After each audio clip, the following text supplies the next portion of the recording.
Yes. Well, the Business Day newspaper is reporting, and I think this is very interesting story, how we undo ourselves. Inside the technical itches behind Bivas failure. Yes, and this story is about a certain Chidi Nwafo, who until November last year, thereabout, was the director of IT at INEC headquarters. And he was transferred to Enugu State as, guess what, my brother?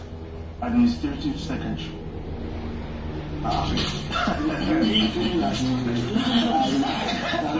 No, my brother, this is a story we should, and as a nation, this is the kind of thing.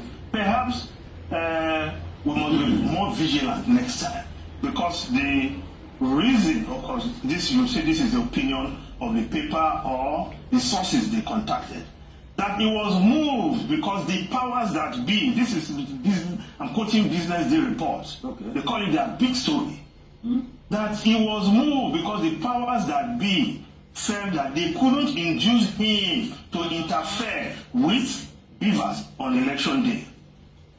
That's sent him to Enugu as administrative secretary. But he was not the only one deployed at that period. Others were deployed also. But let me even read his CV. That will shock you. Nwafo, who was born in Anambra and grew up in Enugu, has a bachelor's degree in electronic engineering from the University of Nigeria, Nsukka, and the University of Lagos. He moved on to Japan, where he studied computer programming.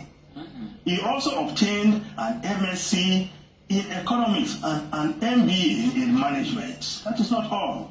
He developed this Bivas system, because I've heard people saying it was developed in-house. This is just like a confirmation. He developed this Bivas system and has built systems in place to avoid what is happening now, said one of the sources. Now, Mr. Shobali, yes. You see where our problem is coming from. Yeah. When we remove round trail from round hole and take them into what looks like Siberia. But something must have happened, because an IT expert, yet we suddenly sent far away from the headquarters.